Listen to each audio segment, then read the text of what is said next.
इस कार्यक्रम के पुण्यार्जक हैं सौभाग्य Kohinoor, Shri Sanjay Jain, Shrimati Mamta Jain, Greater Kailash, Delhi, Shri Vijender Jain, Shrimati Nirmal Jain, Gurugram, Shri Rajiv Jain, Shrimati Meenakshi Jain, Civil Lines, Delhi, Shri Rajan Jain, Shrimati Monica Jain, Janakpuri, Delhi, Shri Anil Jain, Shrimati Madhu Jain परिवार, पोलो रोड, दिल्ली, श्री राजीव जैन, श्रीमती संजुला जैन परिवार, गुरुग्राम।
आज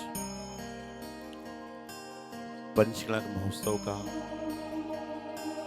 चतुर्थ दिन,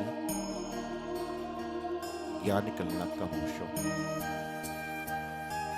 और यूं कहना चाहिए कि ये चतुर्थ नहीं बल्कि ये चतुरों का दिन है।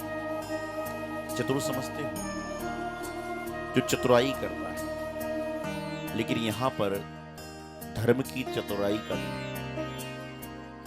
पहले आज प्रभु शीतलनाथ आहारचर्या करेंगे, उसके बाद अगले सत्र में शमोषण लगेगा, अर्थात गर्भ जन्म तप का माध्यम हो गया और अब ज्ञान का दिन आ गया। चूंकि प्रसंग अभी आहारचर्या का है, इसलिए आहारचर्या के बारे में बताएंगे और दोपहर में समय रहेगा तो ज्ञान के बारे में बताने का प्रयास करेंगे। आहार क्या है? आहार लेने का अधिकारी कौन? आहार कौन से जीव ले सकते हैं?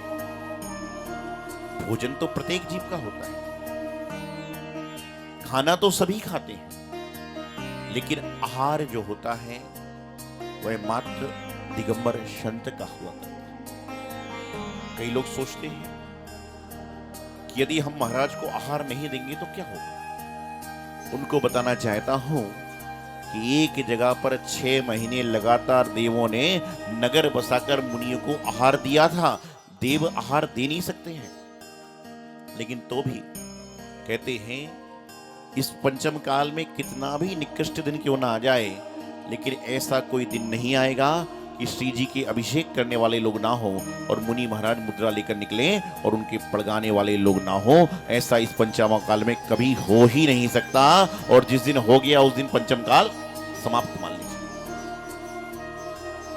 आहार लेने का, देने का अधिकारी कौन है? तो कहते हैं कि जो व्यसनों से रहित हो, जो भाव से शुद्ध हो, जिसकी क्रिया आचार विचार शुद्ध हो, वही आहार देने का सच्चा अधिकारी है।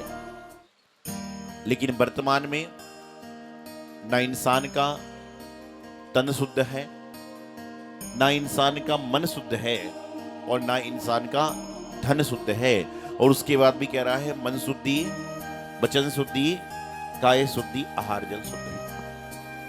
ऐसे बहुत सारे लोग होते हैं जब साधुओं को आहार देने चौके में जाते हैं तो उनके मन में क्या होता है कि 12 साधु हैं तो हम 12 को ही आहार दे दें।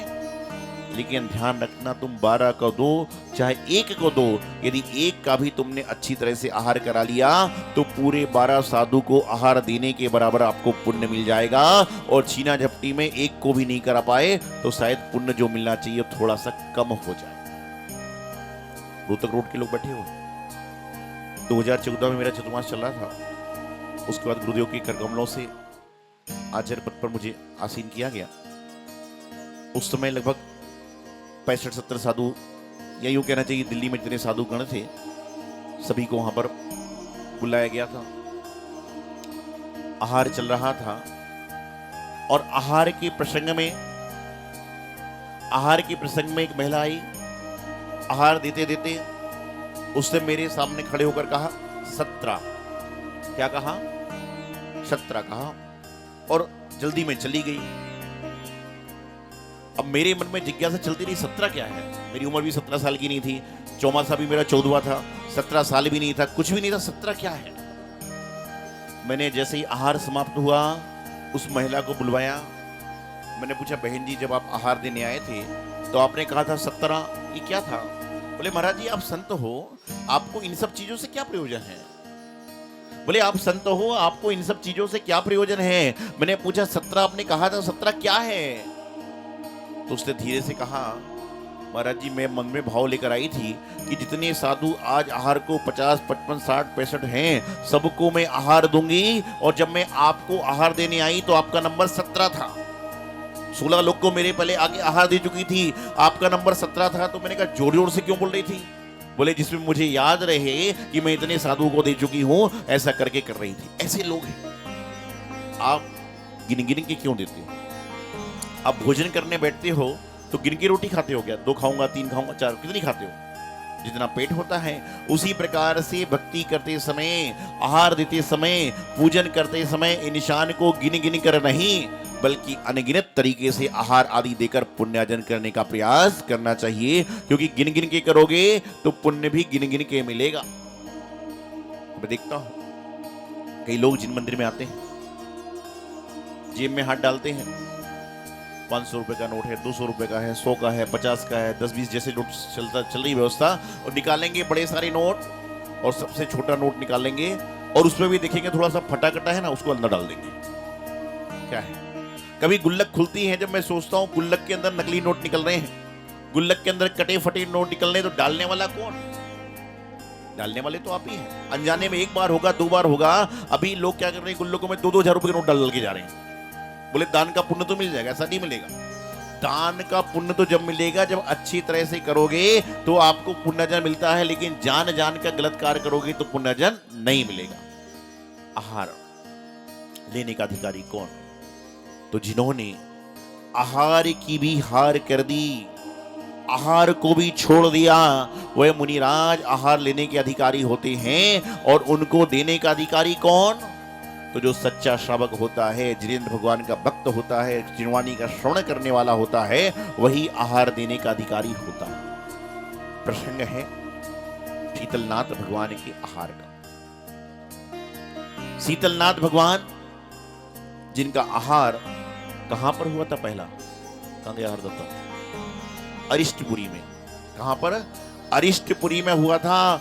और पुनर्वसु राजा के हाथ से, पुनर्वसु राजा के हाथ से समय ज्योति जी पुनर्वसु राजा बन गए। और ये जो आपकी नगरी है ना, भद्रपुरी थी, लेकिन ये क्या हो गई? अरिष्टपुरी बन गई, क्योंकि भद्रपुरी में तो उनका जन्म हुआ था, लेकिन उन्होंने दीक्षा के बाद जैसा बिहार आदि किया होगा, जो भी किया होगा, तो अरिष्टपुरी में उन्होंने आहार लिया। और दीक्षा के कितने दिन बाद पता है? एक बोल रहा कि 1 साल 13 दिन बाद। ये सिर्फ आदिनाथ की व्यवस्था है। दीक्षा के मात्र 3 दिन के बाद उन्होंने अपना प्रथम आहार ग्रहण कर लिया था अरिष्टपुरी नगरी में पुनर्वसु राजा के हाथ से। आहार में क्या लिया था? लड्डू, पेड़े, वो बोले केले, गन्ना रस। आदमी को 4 चीजें आती हैं कि आहार दाता कौन है? तो राजा श्रेयांश है। आहार लिया तो गन्ना लिया। देखिए ध्यान रखना कि 2400 भगवान के आहार हुए, उसमें मात्र प्रथम तीर्थंकर आदिनाथ भगवान का इक्षु रस से आहार हुआ था। बाकी शेष 23 तीर्थंकरों के खीर से आहार हुआ था, और खीर के द्वारा ही उनको आहार कराया गया था। खीर कैसे बनती है? खीर कैसे बनती है? मैंने कोई बनाई नहीं है, बनाते तो आप लोग, हमने तो ली है आहार में। खीर कैसे बनती है? दूध, चावल, मेवे, सब कुछ खीर में होता है। लेकिन इन सब के साथ साथ में यदि मिश्री ना हो, शक्कर ना हो, गुड़ ना हो, तो खीर खीर नहीं कहलाएगी। ये सब कुछ द्रव्य डाल दिया, लेकिन मिठाई नहीं डालोगे तो खीर का स्वाद नहीं आएगा। उसी प्रकार से जीवन में सब कुछ है, लेकिन आपके पास यदि मिठास नहीं है तो आपके जीवन का भी स्वाद आपको नहीं आएगा। तो खड़े होकर आहार कौन लेता है? दिगंबर संत। लेकिन मैं तो देखता हूं यहीं से कई बार नजर पड़ जाती है, पर्दा ऊपर खुलता है ना कि आदमी घूम घूम के खा रहा है, उधर नजर खुलती है तो देखता हूं घूम घूम के खा रहा है। ध्यान रखना, इस सृष्टि पर खड़े होकर 2 ही लोग भोजन करते हैं। एक तो जो दिगंबर संत हुआ करते हैं, वह अंजलि बनाकर आहार लेते हैं, और दूसरे चलते फिरते त्रियंच होते हैं, वह खड़े खड़े घूमते घूमते खाते हैं। अब तुम दिगंबर संत तो नहीं हो, तब क्या बचे तुम? बोलिए ना। कभी किसी को खड़े होते हुए खाते हुए देखा है क्या आपने? देखा है किसी ने? जो ये खड़े खड़े खाते हैं, चलते चलते फिरते खाते हैं, ये त्रियंच की श्रेणी में आते हैं, क्योंकि खड़े होकर आहार करने का अधिकार दिगंबर संतों को है, और चलते फिरते खाने का अधिकार इसको है। शादी में जाते हैं ना, बहुत पैसे वाला आदमी जब शादी में जाता है और तंदूरी रोटी के सामने खड़ा होकर क्या बोलता है? तंदूरी रोटी देना। ये सब्जी क्या है? क्या स्थिति तुम्हारी हो गई? तुम इससे ज्यादा सैकड़ों लोग को भोजन करा सकते हो और वहां थाली लेके खड़े हो। कि इसलिए खड़े हो कि तुम अपनी संस्कृति से जा रहे हो। और पहले की संस्कृति में आदमी बैठता था और उसको लोग परोसने आते थे, 4-4 लोग परोसने आते थे, और यहाँ पर 4 लोग के लाइन लगा रहे हैं जब एक रोटी आती होता है, होगा। जब आप संस्कृति से विकृति की ओर जाओगे तो ऐसा ही होगा। आहार, प्रसंग आहार का अभी सरल साहब ने बताया, पंडित जी साहब ने, हमारे 5 आश्चर्य होते हैं। दान 4 हैं, आहार दान, औसत दान, अभय दान और ज्ञान दान। लेकिन इन तीनों दान में कभी भी पंचाश्चर्य नहीं होता। लेकिन जब आहार दान होता है तो उस समय पंचाश्चर्य की वृष्टि नियम से हुआ करती है। तो सबसे बड़ा दान यदि कोई है तो आहार दान है। आपने बहुत बार आहार साधुओं को दिया होगा, लेकिन आज आपके पुण्य का उदय है। पुण्यशाली परिवार तो प्रथम आहारदाता बन गए। अमन जैन, समीर जैन, ज्योति जैन, वर्धम जैन, इनका पूरा परिवार बन गया। लेकिन इन्होंने प्रथम आहारदाता का सौभाग्य प्राप्त किया है। लेकिन आप लोग भी अपने जीवन में आहारदाता नहीं बन पाए, कोई बात नहीं, अगली प्रतिष्ठा में बनना, लेकिन आहार देकर भी अपने सौभाग्य को जगा सकते हो। इस कार्यक्रम के पुण्यार्जक हैं सौभाग्य Kohinoor Shri Sanjay Jain, Shrimati Mamta Jain, Greater Kailash, Delhi. Shri Vijender Jain, Shrimati Nirmal Jain, Gurugram. Shri Rajiv Jain, Shrimati Meenakshi Jain, Civil Lines, Delhi. Shri Rajan Jain, Shrimati Monica Jain, Janakpuri, Delhi. Shri Anil Jain, Shrimati Madhu Jain परिवार, पोलो रोड, दिल्ली। श्री राजीव जैन, श्रीमती संजुला जैन परिवार, गुरुग्राम।